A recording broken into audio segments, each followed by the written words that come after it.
তোমরা আল্লাহর কাছে ঈমান ও সুস্বাস্থ্য প্রার্থনা করো, কেননা ঈমানের পর সুস্বাস্থ্যের চেয়ে অধিক উত্তম আর কোনো নেয়ামত নেই। আপনি হাদিসটির দিকে লক্ষ্য করলে দেখবেন সুস্বাস্থ্যকে কতটা গুরুত্ব দেওয়া হয়েছে। আমরা কি কখনো সুস্বাস্থ্যকে ফার্স্ট প্রায়োরিটিতে রাখি? আমাদের ভাবনায় থাকে বেকারত্ব, অর্থ, শিক্ষা ব্যবস্থা, খাবার দাবার, বাড়ি গাড়ি, এইসব। আমাদের খুব একটা সুস্বাস্থ্য নিয়ে প্ল্যানিং থাকে না। আমরা ঠিক তখন প্ল্যানিং করি যখন আমরা অসুস্থ হয়ে পড়ি। কিন্তু প্রশ্ন হলো, আমার মতো একজন তরুণ যুবকের সুস্বাস্থ্য নিয়ে কেন চিন্তা করতে হবে?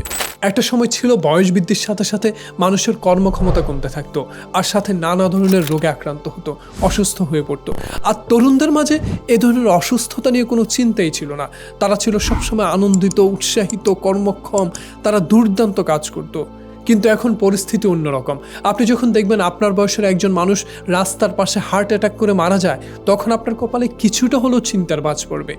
এই চিন্তাটা আপনার আরও বেড়ে যাবে যখন আপনি বাংলাদেশের স্বাস্থ্য ব্যবস্থার দিকে তাকাবেন, যে দেশে প্রতি 10 জনের একজন ডায়াবেটিসে আক্রান্ত। প্রতি বছর 1,34,000 মানুষ স্ট্রোক করে মারা যায়। সারা বিশ্বে বায়ু দূষণে যে শহর র্যাঙ্কিংয়ে থাকে 1 থেকে 5-এর মধ্যে। এমন একটা দেশে বসবাস করেও যদি আপনার স্বাস্থ্য সচেতনতা নিয়ে চিন্তা না আসে, তাহলে আরেকটু শুনুন। বিগ বস 13-এর উইনার সিদ্ধার্থ শুক্লার কথা মনে আছে আপনার? ভারতীয় টেলিভিশনের জনপ্রিয় অভিনেতা ও বিগ বস 13-এর জয়ী সিদ্ধার্থ শুক্লা হৃদরোগে আক্রান্ত হয়ে মারা গেছেন। মৃত্যুকালে তার বয়স হয়েছিল 40 বছর।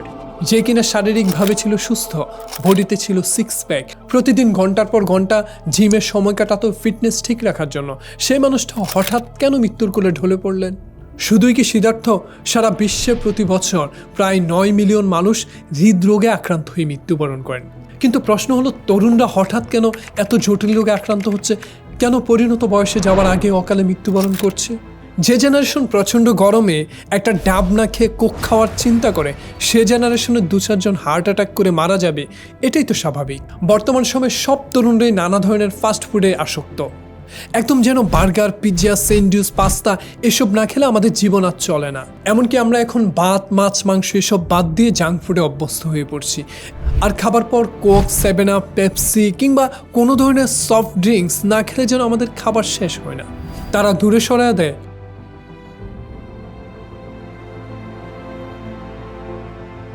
আর আমরা কাছে টাইনা নেই।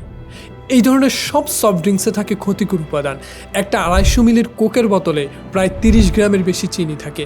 যেখানে একজন মানুষের পক্ষে প্রতিদিন 30 গ্রামের বেশি চিনি খাওয়া স্বাস্থ্যের জন্য ক্ষতিকর, সেখানে ছোট্ট একটা কোকের বোতলে যখন 30 গ্রামের বেশি চিনি থাকে, আমরা যখন এই ধরনের সফট ড্রিঙ্কসে অভ্যস্ত হয়ে যাই, ডায়াবেটিসের মতো মারাত্মক রোগ আমাদের হবে নাকি অন্য কারো হবে?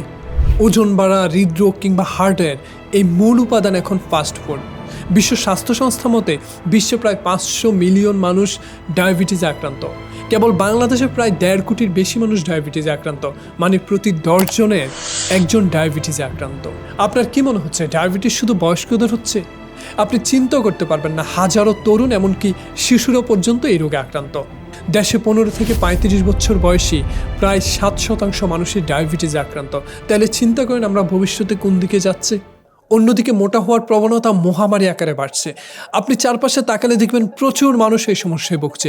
মোটা হওয়া মানে আপনি শারীরিকভাবে দেখতে সুন্দর কিংবা খারাপ, বিষয়টা এমন না। মোটা হলে আপনার মাঝে নতুন করে আরও অনেক রোগের আবির্ভাব হবে, যা আপনাকে আরও বেশি অসুস্থ করে তুলবে। পরিবর্তন হওয়া দরকার আমাদের মানসিকতায়। এ ধরনের আপনার পরিবারে কেউ একজন অসুস্থ হলে তাকে সবাই মিলে হসপিটালে নিয়ে যাবে, তার কেয়ার করবে, তাকে দেখাশোনা করবে। মানুষও দেখবেন প্রচণ্ড রূপে আপনাকে প্রশংসা করবে। তাদের পরিবারের মতো এত ভালো মানুষই হয় না। কিন্তু আপনি চিন্তা করেন, আপনার পরিবারের সবাইকে নিয়ে যদি আপনি সকালে হাঁটতে বের হন, কিংবা আপনার বাবা মা ভাই বোনকে নিয়ে আপনি প্রতিদিন যদি জিমে যান, বিষয়টা কেমন লাগবে? আপনার পরিবারের সবাই দেখবেন হাসাহাসি করবে, চারপাশের মানুষরা, ইভেন এমনকি আপনার পরিবারের মানুষ আপনাকে সাপোর্ট করবে না। এই যে মানসিকতা থেকে আমাদের বের হয়ে আসা প্রয়োজন। আপনি অসুস্থ হলে ঠিকই আমরা সবাই সহযোগিতা করি, কিন্তু যখন সুস্থ থাকি তখন আরও সুস্থ কিভাবে থাকা যায় এইটা নিয়ে আমরা কেউ কাউরে সহযোগিতা করে না। তাই এই জায়গায় এসে আমাদের এই মানসিকতা পরিবর্তন করা খুবই প্রয়োজন। ধূমপান স্বাস্থ্যের জন্য ক্ষতিকর, এটা আমরা জানি কিন্তু মানি না। দেশের অর্থনীতিতে ভূমিকা রাখুক আর না রাখুক, তবে শারীরিক অক্ষমতায় ধূমপানের ভূমিকা অপরিহার্য। দেশে কত মানুষ সিগারেট খায় না খায় এসব নিউজ দেখে আসলে লাভ নাই। আপনি জাস্ট নিজের দিকে তাকান, কিংবা আপনি আপনার চারপাশের বন্ধু মহলে তাকাইলে দেখবেন কতজন কি খায়। আমরা যারা নিজেদের জাতির ভবিষ্যৎ বলে মনে করি, যাদেরকে নিয়ে স্বপ্ন দেখে, তারা মাশাআল্লাহ অধিকাংশরাই নেশাখোর।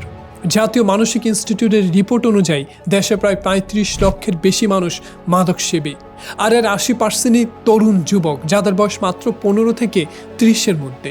আপনারা যারা মনে মনে ভাবছেন ভাই সিগারেট কিংবা এ ধরনের খারাপ কোনো নেশা আমার নাই, মাঝে মাঝে একটু সময় পাইলে ভিডিও দেখি কিংবা টিকটক বা শর্টস দেখা সময় কাটায় দেয়, আপনাদেরকে বলছি আপনারাও নেশাখোরদের থেকে খুব একটা পিছিয়ে নাই।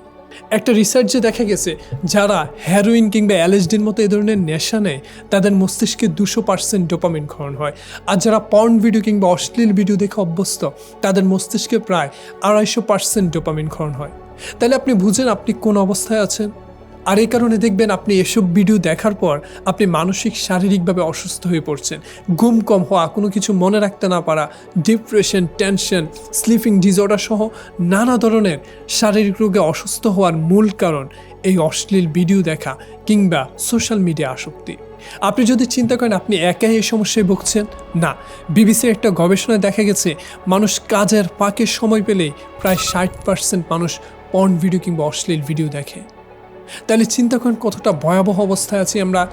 আর এই আসক্তি, এই মায়াজাল সম্পর্কে আমার একটা ডিটেলস ভিডিও আছে, কিভাবে ডোপামিন কাজ করে, কিভাবে আসলে আমরা আসক্ত হয়ে পড়ছি, কিভাবে এই আসক্তি থেকে বের হয়ে আসা যায়, এই সম্পর্কে আপনি একটা ভিডিও দেখতে পারবেন। আমার এই ভিডিওটা যদি দেখেন আপনি সম্পূর্ণ ডিটেলস সব কিছু জানতে পারবেন। আপনারা যদি আমি প্রশ্ন করি ভাই বেঁচে থাকার জন্য কি কি উপাদান প্রয়োজন, আপনি চোখ বন্ধ করে বলবেন ভাই বাসস্থান আর খাদ্য।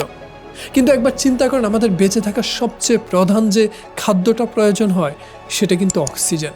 কিন্তু সে অক্সিজেন কতটা স্বাস্থ্যসম্মত, যেখানে আপনার প্রিয় ঢাকা শহর সারা বিশ্বে প্রায় 2-1 নম্বরেই থাকে বায়ু দূষণে। সে শহরের অক্সিজেন আমাদের উপহার হিসেবে দেয় হাঁচি, কাশি, শ্বাসকষ্ট সহ নানা ধরনের রোগ। তাই আমাদের কর্মজীবনের শুরু থেকে প্ল্যানিং করা প্রয়োজন। আমি এমন শহরে থাকবো যেখানে অন্তত বায়ু দূষণ নেই, যেখানে অন্তত অক্সিজেনটা ভালো পাওয়া যায়, ইচ্ছে করলে আমি একটু হাঁটতে যেতে পারবো। আমরা যেন এমন জায়গা আগে থেকেই প্ল্যানিং করে রাখি। এই ভিডিওতে আমি আপনাকে কোনো ধরনের ওষুধের কথা বলবো না যে আপনি এটা খান ওইটা খান, এমন করলে আপনি সুস্থ থাকবেন, কারণ আমি আসলে কোনো ডাক্তার না। আমি জাস্ট আপনাকে এই বিষয়টাই বুঝাতে চাচ্ছি যে আমরা আসলে কীভাবে অসুস্থ হয়ে পড়ছি, আমরা কতটা ভয়াবহ অবস্থায় যাচ্ছি প্রতিদিন। তাই আমরা যদি সুস্থ থাকতেই অসুস্থ যেন না হই, সেজন্য যেন আমরা প্ল্যানিং করে চলি, সেই বিষয়টা আপনাকে একটু বোঝানোর চেষ্টা করলাম। ধন্যবাদ, ভালো থাকবেন, সুস্থ থাকবেন।